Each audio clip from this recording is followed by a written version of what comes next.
Hey, this is Ian Carlin from Ronan JKD and the Empty Cup podcast. I wanted to do a quick retake of a video I shot before, but I took down, basically talking about my time in Wing Chun and why I left Wing Chun. I took the last one down because I said some stuff on there that I didn't care for. I didn't think was appropriate or right in retrospect, and so I kind of wanted to back up and retake it and talk a little bit differently about it. So the title of the video, or this video streaming, is, why did I leave Wing Chun? Why I left Wing Chun? And I first want to say that I I did leave Wing Chun as an ideology. I certainly left the school that I was in, but I didn't leave the practice of Wing Chun. I still practice Wing Chun. Okay? I still practice Chi Sao. I still practice my forms. If I have friends who do Wing Chun, some of them have a jong. I'll go over and bang on the jong with some of my friends sometimes. So I have not stopped practicing Wing Chun, and I still find value in things like Chi Sao. I left Wing Chun as a style, as an ideology. Um, and I'm going to talk a little bit about why that is. And I certainly left the school I was at, the school of Wing Chun that I came from, because of some of the cult-like behavior that was going on at that school. So, just to give you a little bit of a background in my history on martial arts, I talk about how I have a long story and I have a longer story. And so I'm going to go into a little bit of detail, but I'm going to try to keep the pace up as far as my time in Wing Chun. So I came from Jeet Kune Do, and I spent about 2 years in JKD, and then I went into Wing Chun. Part of the reason why I went into Wing Chun is my JKD instructor left, and I was from a really small town, and or fairly small town. It's getting bigger now, but it was really small at the time, back in the mid '90s. And a Wing Chun instructor moved in, and so I had the opportunity to learn Wing Chun. And I certainly thought that, at the time, that Wing Chun, that Jeet Kune Do was kind of like corrected Wing Chun, improved upon Wing Chun, that kind of a thing. And then I got to go into Wing Chun and study it for a significant amount of years, and made it all the way through the empty hand system, and made instructor verbally by my sifu, and never got the certificate, but I was verbally told that I was an instructor and it was okay for me to teach and open a school, and that the paperwork was just kind of something we were getting through, and part of the reason why I left. And then I started thinking, well, no, this actually has a lot to offer, more than a lot of JKD people think. And a lot of people in my school kind of bagged on Bruce Lee, and they kind of said things like, well, all Bruce Lee needed to do was learn Buji. He never learned Buji, and so if he would have learned Buji, he would have never created Jeet Kune Do. He would have been totally satisfied. It's a complete system. And we even had groundwork in my Wing Chun class. It was introduced as ground. It was introduced, but it was still added in there. So, why did I end up leaving? Well, as I started to go down the years of practicing Wing Chun, I realized that Wing Chun had a lot to offer, but there were some holes. That had an ideology that it was following, and the ideology was great as far as it went, about controlling center line, and things like that. Some of the ideology, of Wing Chun, but there was also some things that I felt as though it was lacking. So as far as like distance and timing and broken rhythm, and one of the big things I felt that it was lacking was groundwork. I got taken to the ground and locked out, by a guy who was a purple belt under Pedro Sauer, and that was humiliating for me. And I was already a BUG student. Um, I wasn't through the entire empty hand system yet, but I was an advanced student. Um, And so I started to become kind of a little bit disillusioned with some of it. And I found that there was value in other forms of fighting, such as boxing, kickboxing, some of the higher kicks, things like that. The other thing that started happening was just there were some things going on at the school that I felt were cult-like. You know, it was like, well, Wing Chun's the best, and there's nothing else that's better.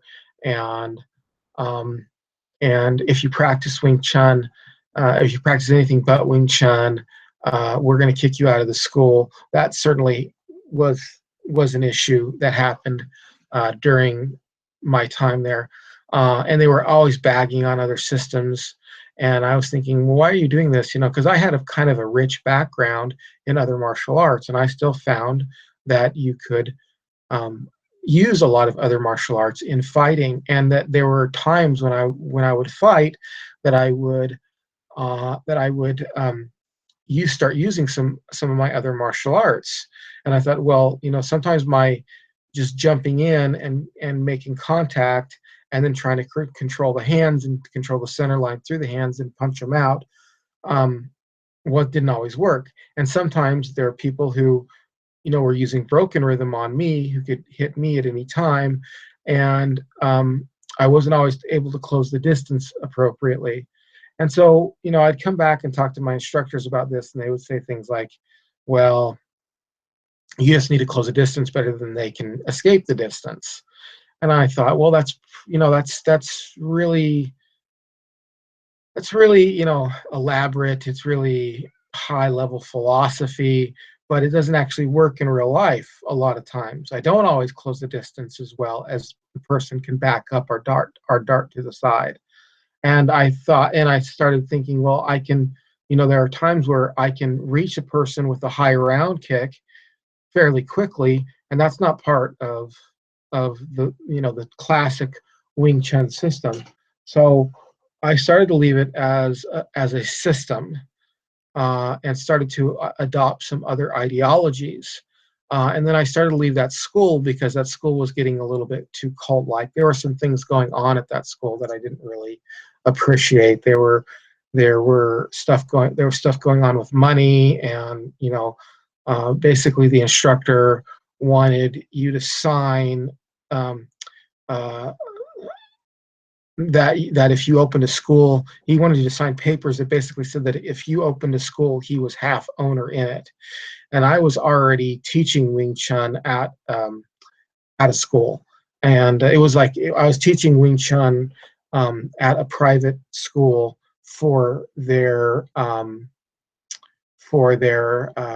PE. It was a private school that my wife owned and I both owned, and I didn't want him thinking that he had part ownership in our family business. And so I dropped out. He offered me the Sifu, who was an incredible martial artist himself. But I just didn't feel comfortable there anymore. And then he would say things like, you know, if you study any other martial arts and don't come here, you know, all you need to do is study Wing Chun.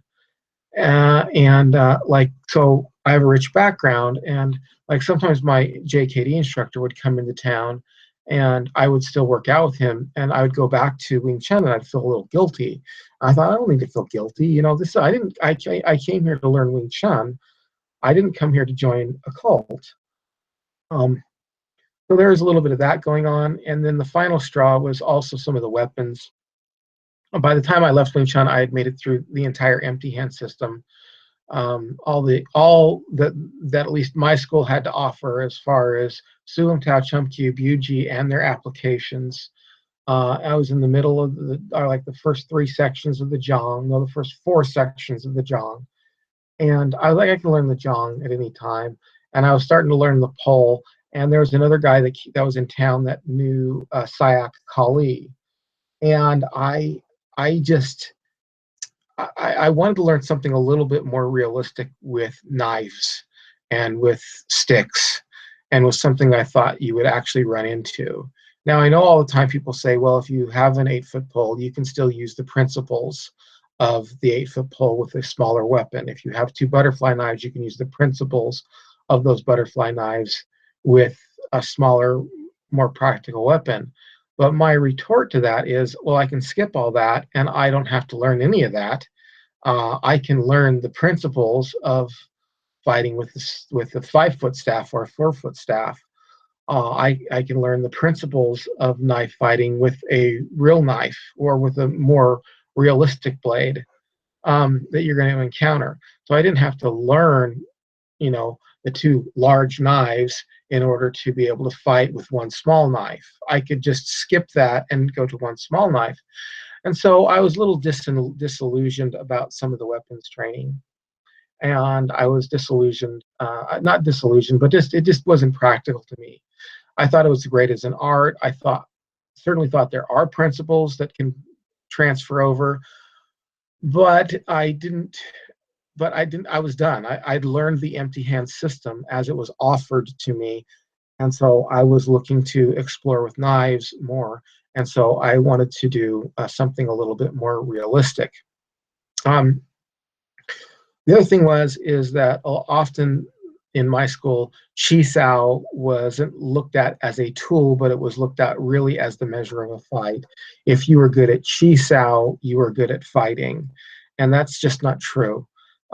There are people who are really good at chi sao and good at fighting, and there are people who are bad at chi sao and good at fighting. There are people who are good at chi sao and bad at fighting. And so they would they would they would be like, oh, well, this guy can chi sao really well. And I kept thinking, yeah, but can the guy fight? And it's kind of sad because earlier in the Wing Chun school that I went to, originally had a lot of like fighting aspects to it. Had a lot of fighting principles that it tried to implement. But later on, as you went through it, it started to just all be about chi sao. Everything was really about, your chi. Every class was chi sao. They dropped a lot of the drills that made chi sao work.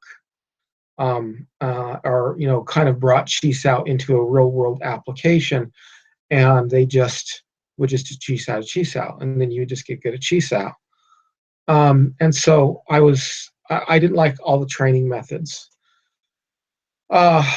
Also, again, the ground, I thought that there was a different avenue, and weapons were a different avenue, and a little bit of a different ideology that you find in Wing Chun. So I ended up leaving Wing Chun and kind of readopting my JKD mentality and a lot of the JKD philosophy, which I thought was an improvement, but not an improvement that this one school is bad, this one school is good, but what's the value in the school?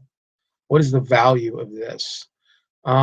And not the hatred of one school, but what's the value of this school? So I still have a very fondness in my heart over with Wing Chun, but I've gone on from Wing Chun. Wing Chun still influences the way I fight, but a lot of what I do kind of already looks like kind of what Bruce Lee already did with Wing Chun, taking a lot of the Wing Chun handwork and mixing it with fencing work and with boxing work and things like that. So I thought, anyway, so I just thought that those were better applications of the Wing Chun. So I've used Wing Chun hands along with boxing kind of and fencing kind of footwork, which looks a lot like what Bruce Lee already did. And plus I already had a little bit of an education in that because I took Jeet Kune Do for 2 years. So that's why I left Wing Chun. I felt as though the ideology in Wing Chun was too limited, and there wasn't enough practice in my school as far as realistic scenarios were concerned. There was some shady stuff going on and a cult-like behavior and mentality that I didn't appreciate, and a lack of groundwork, an absolute lack of being able to defend yourself on the ground, um, which was paramount, because you might go to the ground in a lot of situations. So um, now I do my Wing Chun, I do Jeet Kune Do, I do MMA. I've brought that over into MMA, and I've brought that over into Brazilian Jiu Jitsu. So mostly what I'm doing right now is a lot of Jiu Jitsu. Well, it's actually Walt Bayless Jiu Jitsu, so it's technically American Jiu Jitsu, but I do Brazilian Jiu Jitsu. I have lots of friends who do Brazilian Jiu Jitsu, and I roll with them. And I have learned a lot of Brazilian Jiu Jitsu, but the school I go to teaches Walt Bayless Jiu Jitsu, and that's an Americanized Jiu Jitsu. So um, um, that's where I am right now, and I find a lot of value in that, and a lot of value in the live resistance. I I still do stand up, but I mostly just do stand up to keep myself sharp. I'm doing stand up maybe once or twice a week is all, and I'm at jujitsu at least 3 times a week, and I teach Jeet Kune Do. So that's what I'm doing now. That's why I left Wing Chun, even though I have a fondness in my heart for Wing Chun and still find a lot of value in Wing Chun. But you can discuss whether or not I really left Wing Chun. I've I do Wing Chun plus other arts, is what I should say, plus other arts, and I'm not stuck to Wing Chun, just the Wing Chun ideology. So that's it for me. I hope this helped you. If you liked it, please share it. Um, and don't forget to listen to the podcast. The podcast is the Empty Cup Podcast. We have lots of great interviews on there, and it's just growing like crazy. So thank you very much, and you have a pleasant rest of your day.